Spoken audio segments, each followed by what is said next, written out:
Good morning दोस्तों। आज हम लोग पढ़ेंगे असेक्सुअल रिप्रोडक्शन के बारे में। क्या है असेक्सुअल रिप्रोडक्शन, आइए जानते हैं। असेक्सुअल रिप्रोडक्शन में नो पार्टनर, इसमें सिंगल पेरेंट्स इन्वॉल्व हो रहेंगे, पार्टनर की जरूरत नहीं होंगे। तो असेक्सुअल का कुछ प्रकार है। तो पहला प्रकार है फीजन। फीजन का मतलब होता है विखंडन। विखंडन मतलब क्या होता है कि इसमें चाहे यूनिसेलुलर ऑर्गेनिज्म हो या मल्टी सेलुलर ऑर्गेनिज्म हो, उसका बॉडी जब मैच्योर हो जाएगा तो कई भागों में बट जाएंगे, और बटने के प्रक्रिया को ही बोला जाता है फीजन। अब फीजन ये दो टाइप्स के होते हैं। दो टाइप से बॉडी बढ़ता है, एक बाइनरी फीजन होता है और दूसरा मल्टीपल फीजन होता है। बाइनरी फीजन मतलब द्विखंडन, यानी एक जीव से दो को बन जाएगा, और मल्टीपल फ्यूजन एक जीव से बहुत सारे जीव बन जाएंगे। तो आइए जानते हैं बाइनरी फ्यूजन होता क्या है। इसमें एग्जाम्पल मिलता है अमीबा। अमीबा में क्या होता है कि इसका साइटोप्लाज्म और न्यूक्लियस में मियोसिस डिवीजन होता है। मेन डिवीजन होती है न्यूक्लियस में, और न्यूक्लियस में मियोसिस डिवीजन होती है, तो दो भागों में बढ़ जाते हैं, तो डॉटर न्यूक्लियस का निर्माण होता है, और ये डॉटर न्यूक्लियस डॉटर सेल का निर्माण करते हैं। तो एक जीव से दो जीव का निर्माण होना ही बाइनरी फ्यूजन कहलाता है। अब इसमें क्या होता है कि ये पेरेंट है और इसके एक संतान है। एक एक ये पेरेंट और एक ये संतान हो गया। तो इसमें क्या हो रहा है कि पेरेंट जो है वो संतान के ही जैसा होता है, इसलिए इससे उत्पन्न बच्चा को यानी संतति को क्लोन के नाम से जाना जाएगा। यस या नो कमेंट में जरूर लिखिएगा। इसके बाद है मल्टीपल फ्यूजन। मल्टीपल फ्यूजन का मतलब होता है बहुविखंडन। तो इसके पहले हम कुछ और भी जान लेते हैं। ये जो बाइनरी फ्यूजन है ये सिंपल होता है, लॉन्गिट्यूडनल होता है और ट्रांसवर्स होता है।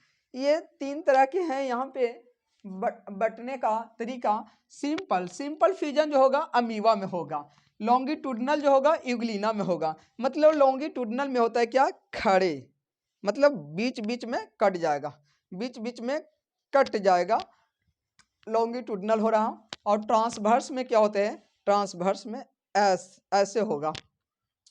तो ये ट्रांसवर्स में ऐसे होता है। तो सिंपल अमीबा में हो गया, लॉन्गिट्यूडनल यूग्लिना में हो गया, और ट्रांसवर्स हो गया पैरामीशियम या प्लेनेरिया में होता है। अब आइए हम लोग दोस्तों पढ़ते हैं मल्टीपल फ्यूजन। मल्टीपल फ्यूजन में क्या होता है कि इसमें अमीबा और प्लाज्मोडियम होता है।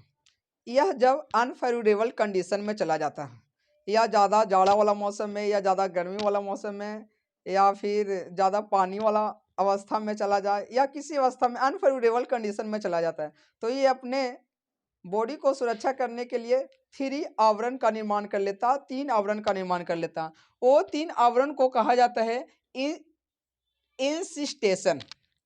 ये इंसिस्टेशन वो 3 आवरण हो गए, और आवरण से ढक लेगा बॉडी, बॉडी हो गया उसका सुरक्षा।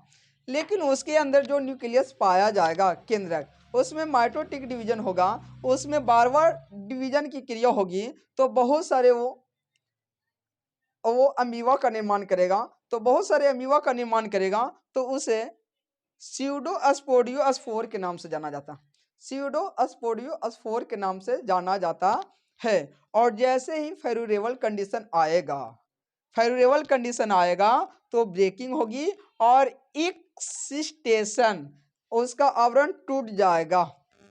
एक्सिस्टेशन में उसके आवरण टूट जाएंगे, और उसके अंदर में जितने भी स्यूडोस्पोडियोस्पोर थे सभी के सभी बाहर निकल जाएंगे। तो इसी प्रोसेस को कहा जाता है मल्टीपल फ्यूजन। जनरली अमीबा और प्लाज्मोडियम में पाया जाता है। तो दोस्तों आगे चलते हैं। इसके बाद अगला जो हम लोगों का है बडिंग। बडिंग का मतलब होता है मुकुलन। मुकुलन में क्या होता है कि इसमें पेरेंट्स का बॉडी चाहे यूनिसेलुलर हो या मल्टी सेलुलर हो, एक कोशिकीय जीव हो या बहुकोशिकीय जीव हो, इसके बॉडी के किनारे वाला भाग से, यानी उसके किनारे वाला भाग से उठा हुआ रचना निकलते हैं, और उठे हुए रचना जो निकलते हैं वो कुछ ग्रोथ करने के बाद अपने पेरेंट से ही अलग हो जाते हैं, और पेरेंट से जब अलग हो जाते हैं तो उस प्रोसेस को ही कहा जाता है बडिंग। जैसे एग्जांपल से समझिए कि इसमें होता है। एग्जाम्पल जैसे हाइड्रा। हाइड्रा का नाम सुने होंगे, ये टेंटिकल्स है, और ये मैं समझने के लिए एक हाइड्रा बनाया है। ये जो उठा हुआ रचना है ये बर्ड है, और ये वर्ड जो होता है अपने पेरेंट से टूटकर अलग हो जाता है, फिर पेरेंट के जैसा व्यवहार करेगा। इसके बाद ईस्ट, यहाँ से बर्ड निकला और ये वर्ड जो होगा टूट जाएगा। अब ईस्ट एट से बर्ड जब टूटेगा तो ईस्ट एट से अलग होगा, तो एक पेरेंट हो गया और एक उसका संतान हो गया, तो वो पेरेंट्स के जैसा व्यवहार करेगा उसका संतान। तो ये जो है बर्डिंग की प्रोसेस जो होती है ये आपको हाइड्रा और ईस्ट में पाया जाता है। सो दोस्तों, अगर हाइड्रा की बात किया जाए तो ये मल्टीसेलुलर ऑर्गेनिज्म में आता है, और ईस्ट की बात किया जाए तो ये यूनिसेलुलर ऑर्गेनिज्म में आता है। अब देखिए इसमें भी दो टाइप्स के होते हैं बर्डिंग। कौन कौन से टाइप के होते हैं? एक होता है एक्सटर्नल और एक होता है इंटरनल। एक्सटर्नल मतलब बॉडी के बाहर वाले भाग से बर्ड निकलता हो, बॉडी के बाहर वाला भाग से और साइड से बर्ड निकलता है तो उसे कहते हैं एक्सटर्नल। और बॉडी के अंदर वाले भाग से बर्ड निकलेंगे तो उसको बोलेंगे इंटरनल। ये जो होता है अस्पोंग में होते हैं, अस्पोंग, अस्पंज, तो ये इसमें होता है और इसी में हम लोग पढ़ते हैं जू स्पोर का निर्माण होता है, फॉर्मेशन होता है। तो दोस्तों अब आगे चलते हैं, और भी बहुत सारे चीज़ हम लोगों को मिलेगा, सभी एक ही वीडियो में नहीं मिलने वाला है, थोड़ा सा वीडियो को अंत तक जरूर देखिए, सब क्लियर करेंगे। इसके बाद दोस्तों हम लोग को पढ़ना है फ्रैगमेंटेशन। फ्रैगमेंटेशन इसी में पढ़ते हैं रीजेनरेशन, रीजेनेरेशन, रीजेनरेशन मतलब पुनर्जागरण। इसमें क्या होता है कि प्राणी का बॉडी जो है नेचुरल तरीके से या आर्टिफिशियल तरीके से कई स्थानों पर टूट जाएंगे और टूटने के बाद फिर से रीजनरेट करेंगे बॉडी को, और बॉडी को रीजनरेट करते हैं, तो उस प्रोसेस को ही बोला जाता है फ्रैगमेंटेशन। ये जो होता है एस्पायरोगायरा में होता है और दूसरा प्लेनेरिया में होता है। तो दोस्तों एग्जाम्पल भी आपके सामने है।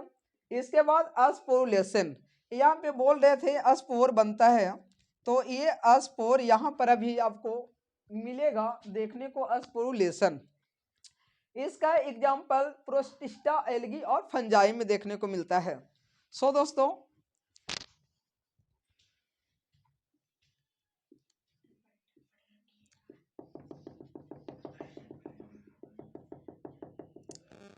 ये अस्पोरुलेशन हिंदी में अगर इसका कहें तो बीजाणु जनन होता है। इसमें क्या होता है कि इसका भी बॉडी जब अनफेवरेबल कंडीशन में चला जाता है तो बहुत सारे बॉडी के अंदर स्पोर का निर्माण कर देता है, और फेवरेबल कंडीशन आता है तो ये फट जाते हैं, ये आवरण इसका टूट जाते हैं, और टूटने के बाद बहुत सारे स्पोर का निर्माण करते हैं। इसी प्रोसेस को बोला जाता है अस्पोरुलेशन। सो दोस्तों इसके बाद अस्पोरुलेशन के बाद हम लोगों को पढ़ना है वेजिटेटिव प्रोपेगेशन, कायिक प्रवर्धन। कायिक प्रवर्धन में क्या क्या होता है? तो इसमें क्या होता है कि पौधा का कोई भी भाग होता है, जैसे रूट हो, स्टेम हो, और इसके बाद लीफ हो, जड़, तना, पत्ती, रूट, स्टेम, लीफ से नया प्लांट तैयार किए जाते हों तो इसे कहा जाएगा वेजिटेटिव प्रोपगेशन, कायिक प्रवर्धन। अब देखिए दोस्तों इसमें क्या क्या होता है एग्जाम्पल। तो स्टेम के द्वारा, जैसे मान लीजिए कि ये रनर, रनर किस में बनता है? दूब घास में बनता है। वल्व किस में बनता है? तो ओनियन, प्याज में बनता है। इसके बाद राइजोम किस में बनता है? जिंजर और टर्मेरिक यानी अदरक और हल्दी। इसके बाद बम्बू, बम्बू में बनता है। इसके बाद बनाना में बनता है राइजोम। इसके बाद ट्यूबर, ट्यूबर या ट्यूबलर किस में बनता है? तो पोटैटो में बनता है। ऑफसेट किस में बनता है? वाटर हाइसिंथ में बनता है। वाटर हाइसिंथ का क्या नाम है? इसे टेरर ऑफ बंगाल, इसको हिंदी में बोला जाता है जलकुंभी। और जलकुंभी जो है इसे टेरर ऑफ बंगाल कहा जाता है क्योंकि ये जल में तेजी से ग्रो करता है और ऑक्सीजन लेवल को घटा देता है, तो जलीय जंतु मरने लगता है, इसलिए इसे टेरर ऑफ बंगाल के नाम से जाना जाता है। टेरर ऑफ बंगाल, जलकुंभी को बंगाल का अंत कहा जाता है। सो दोस्तों शक्कर किस में बनता है? मिंट, मिंट मने पुदीना, पुदीना में बनता है। इसके बाद वरायोफिल्लम, वरायोफिल्लम के पत्तियों के द्वारा भी नए पौधे तैयार कर लिए जाते हैं दोस्तों। सो दोस्तों आप लोग यहाँ तक जो भी मतलब बताया गया, समझाया गया, इसमें से कुछ भी अगर समझ में नहीं आया हो तो कमेंट जरूर कीजिएगा और नेक्स्ट अगला टॉपिक के बारे में ज़रूर लिखिएगा। इसमें एक ही वीडियो में इतना कम समय में सारे चीज़ कवर नहीं हो सकता, सभी को अलग से हम लोग फेटू के साथ पढ़ते हैं, डायग्राम के साथ पढ़ते हैं। सो दोस्तों बने रहिए, सभी का अलग अलग वीडियो भी आ सकता है। अभी मैं एक ही वीडियो में सारा चीज़ मैं बना के डाल दिया हूँ। Thank you.